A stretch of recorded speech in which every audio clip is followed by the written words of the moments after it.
L'équipe de France est en quart de finale de l'Euro 2024 et après un match très ennuyant avec beaucoup de déchets techniques et peu de football, c'est quand même l'heure de faire le débrief de ce match-là parce que même s'il n'y a pas eu beaucoup de buts et même si ça a été un match plutôt ennuyant, il y a pas mal de choses à dire.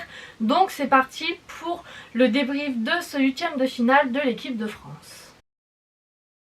La vidéo va commencer comme les 3 dernières vidéos que j'ai fait. Le principal problème de l'équipe de France, c'est la qualité technique devant le but, l'efficacité devant le but. Encore une fois, c'est pas nouveau, je pense que tous ceux qui suivent un minimum l'Euro voient ne serait-ce que les résultats. On gagne encore avec seulement un but d'écart et c'est même pas un de nos joueurs qui marque, plus que encore une fois, c'est un contre son camp d'un joueur belge.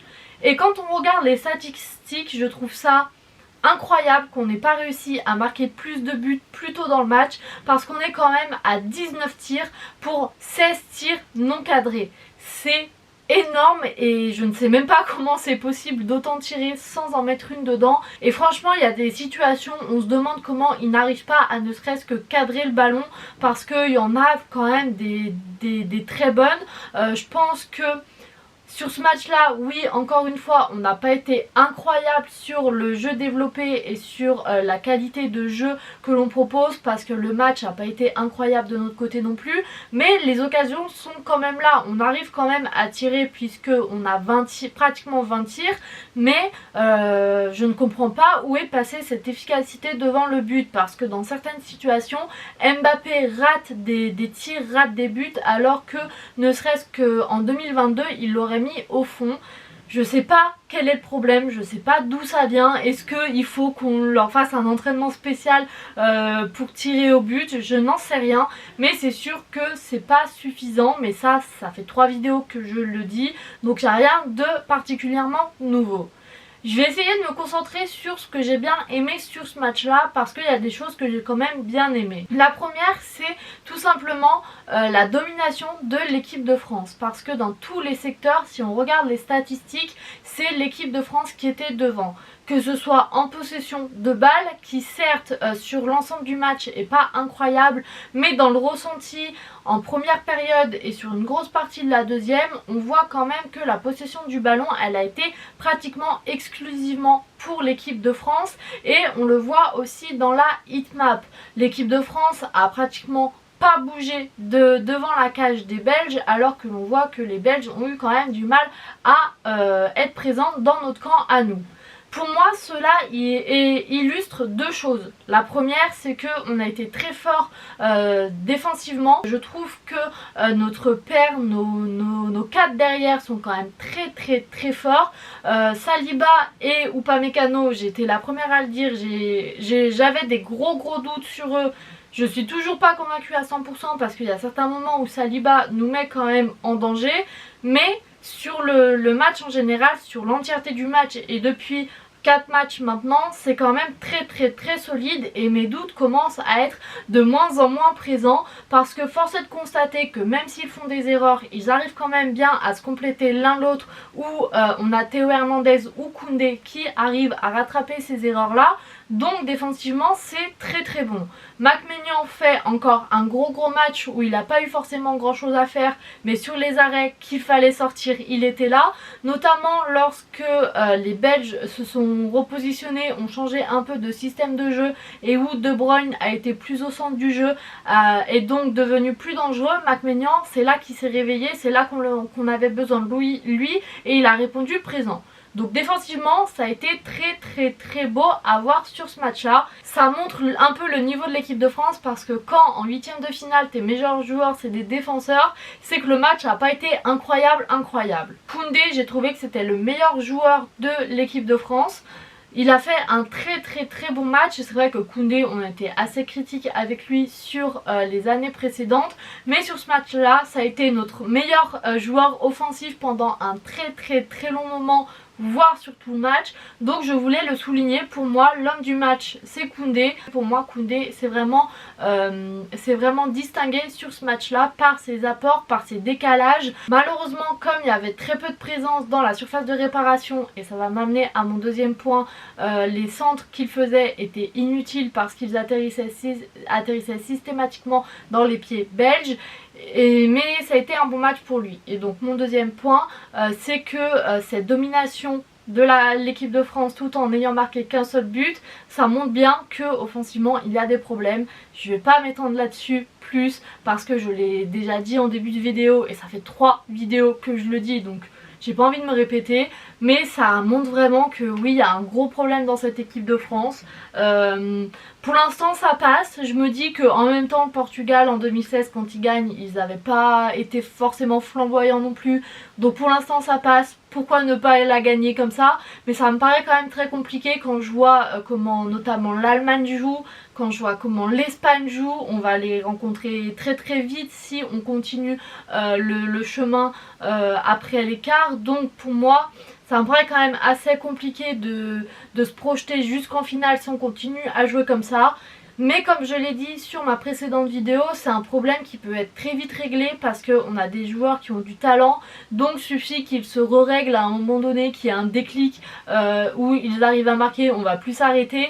Donc pour moi c'est inquiétant, c'est pas forcément très grave parce que ça peut se débloquer très vite, mais c'est inquiétant dans le sens où là on a eu de la chance que depuis le début de l'Euro on joue des équipes qui ont des grosses difficultés à jouer et à marquer aussi, parce que vraiment la Belgique a fait pour moi, je dirais pas forcément un non-match, mais ils ont été absents pendant pratiquement 75 minutes jusqu'à ce que De Bruyne soit repositionné. Mais si on regarde le nombre de tirs que la Belgique a, on peut pas dire qu'on a volé cette victoire parce que la Belgique n'a rien proposé non plus. Mais c'est vrai que si on voit le Portugal notamment comment il joue en quart de finale, ça va pas être le même match. Donc si on joue comme ça, si on a autant de mal à marquer, ça va poser des gros problèmes. Le seul point fort et la seule chose qu'on peut espérer, c'est que notre défense empêche les Portugais, les Espagnols, les Allemands de marquer. Mais si on les empêche de marquer, qu'on n'arrive pas à marquer, qu'on va au tir au but, je ne nous donne pas beaucoup de chance d'aller jusqu'en finale ou voire de gagner la compétition.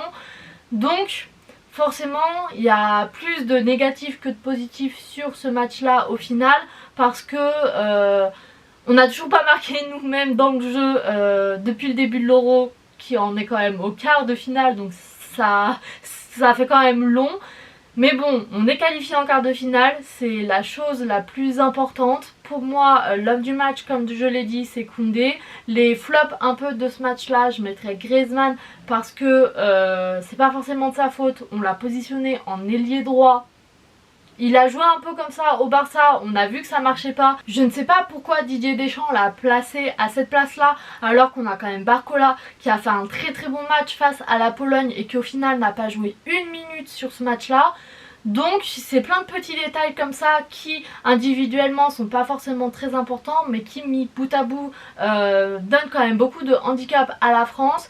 J'ai de plus en plus de doutes sur la gestion de Didier Deschamps parce que si on voit déjà ses déclarations d'après-match où il déclare que ça a été un beau match de notre part, qu'on avait une belle équipe en face, on se demande si on a vu le même match.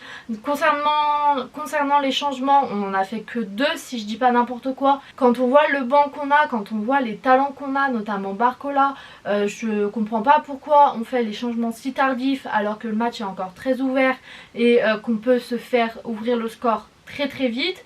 Donc je le remets pas totalement en question parce qu'on sait sa qualité d'entraîneur, on sait ce qu'il peut faire pour l'équipe de France, on sait son palmarès, mais c'est vrai que je me pose de plus en plus de questions sur où on va, qu'est-ce qu'on a envie de faire, qu'est-ce qui nous convient aussi, parce que oui, tout le monde je pense est content d'aller en quart de finale, mais en proposant ce jeu là on peut pas se satisfaire de cela. Ces déclarations à Didier Deschamps en fin de match ne peuvent pas être acceptables. Alors j'espère juste que c'est devant les médias que il va remonter certaines bretelles dans les vestiaires, mais c'est sûr que moi de ce que je vois, je me pose quand même pas mal de questions. Pour finir cette vidéo, je dirais que l'important c'est quand même la qualification, c'est la chose à retenir de ce match là, il n'y a rien d'autre à obtenir. Ça a été un match très ennuyant, pas seulement de notre faute à nous parce que la Belgique en face n'a pas fait mieux et a même fait pire, mais c'est vrai que la qualification en quart de finale ne sera qu'à retenir. Le prochain match sera face au Portugal qui a éliminé la Slovénie, qui certes est une équipe qui sur le papier fait partie des petits poussets, qui n'avait pas le niveau du Portugal, mais c'est quand même une qualification en quart de finale. Donc pour moi ça va être un match très compliqué. Il n'y a même pas d'histoire de sous-estimer, surestimer. Le Portugal c'est un des favoris de l'Euro, c'est connu de tout le monde, ils ont des grosses forces en présence, ils ont des gros jeunes. Pas forcément le jeu le plus flamboyant non plus, c'est peut-être le match qui me fait le plus peur de la compétition parce que on a un passif avec le Portugal qui nous fait pas forcément plaisir à nous Français. Donc on se retrouve samedi pour ce match là en espérant aller plus loin, mais oui ça va être très dur. Le match face à la Belgique, je l'avais dit, il serait dur aussi. Tant qu'on n'aura pas réglé ce problème d'efficacité devant le but, de toute façon on peut jouer contre n'importe qui, on peut même jouer je pense contre la Géorgie, ça va être compliqué. Donc oui, le match sera compliqué de toute façon, que ce soit le Portugal ou la Slovénie, ça aurait été compliqué. Donc on n'a plus qu'à espérer qu'il y ait un petit déclic et qu'on arrive enfin à marquer des buts de nous-mêmes et pas que sur penalty ou en but contre son camp. Pour cette vidéo, je vais m'arrêter là, j'espère qu'elle vous aura plu et quant à moi je vous dis à bientôt pour une nouvelle vidéo et salut!